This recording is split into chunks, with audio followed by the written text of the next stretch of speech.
O código de erro HC no ar-condicionado está relacionado a problemas na placa eletrônica de controle localizada na unidade externa. Especificamente, a falha encontra-se no módulo PFC, Power Factor Correction, correção do fator de potência, da fonte de alimentação da placa externa. A seguir, explicaremos seu funcionamento e o procedimento recomendado para a solução de falhas. Em primeiro lugar, a placa eletrônica externa recebe a corrente elétrica da rede, por exemplo, 220 volts, de corrente alternada, AC. O módulo PFC recebe essa corrente por meio de uma ponte retificadora, ou ponte de diodos. A ponte de diodos tem a função de converter a corrente alternada, que flui em dois sentidos, em um fluxo de corrente unidirecional, ou seja, em corrente direta, ou contínua, DC. Após a ponte de diodos, a corrente contínua chega a outra seção do circuito PFC, composta por um transistor IGBT, um reator, indutor e um diodo especial. Nesta etapa, por meio do controle de um circuito eletrônico integrado, melhora-se a qualidade da corrente fornecida, corrigindo o fator de potência. Quando o transistor IGBT está ativo, o circuito PFC fornece corrente contínua ao circuito inteligente de potência seguinte, que finalmente alimenta o compressor. Quando o transistor IGBT é desativado, a corrente que alimenta o módulo inteligente de potência é momentaneamente fornecida pela variação do campo magnético acumulado no reator enquanto o transistor esteve ativado. Para solucionar o código HC, recomenda-se seguir os seguintes passos. Primeiro, desligue o equipamento e desconecte-o por vários minutos. Segundo, ligue novamente o equipamento e verifique se o erro desaparece. Terceiro, com um multímetro, verifique se a tensão fornecida pela rede elétrica é normal. Caso a tensão não seja normal, recomenda-se o uso de um estabilizador de tensão.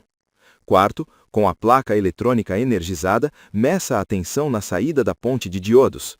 Se a alimentação externa for de 220 volts de corrente alternada, deve-se medir aproximadamente 300 volts de corrente contínua na saída da ponte de diodos. Se a tensão adequada não estiver presente, o problema está na ponte de diodos. Nesse caso, desligue o equipamento, aguarde alguns minutos para que os capacitores eletrolíticos se descarreguem e verifique se os diodos conduzem eletricidade em um único sentido e bloqueiam no sentido contrário.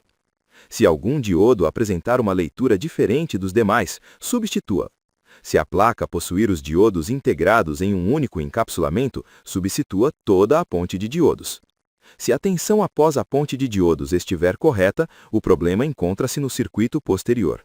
Verifique visualmente o estado de todos os capacitores e meça sua capacitância com um capacímetro. Inspecione as trilhas do circuito PFC e meça a continuidade elétrica do reator do circuito PFC, desconectando-o primeiro. Verifique também o estado do diodo do circuito PFC, lembrando que os diodos conduzem em apenas um sentido. Se os componentes anteriores estiverem em bom estado, o problema pode estar no transistor IGBT, ou em seu controlador, sendo mais provável que a falha esteja no transistor IGBT, pois ele trabalha com correntes elevadas. Para compreender essa parte do circuito, considere as seguintes informações. O transistor IGBT possui 3 pinos essenciais: coletor, porta, gate e emissor. A ativação do transistor IGBT é realizada por meio do pino gate, que neste caso requer uma tensão mínima de 5 volts em relação ao pino emissor, para permitir o fluxo de corrente entre coletor e emissor. De forma didática, quando o transistor IGBT está ativado, a corrente entra pelo pino coletor e sai pelo pino emissor. O transistor IGBT atua como um interruptor eletrônico que permite controlar a passagem de corrente ou o bloqueio.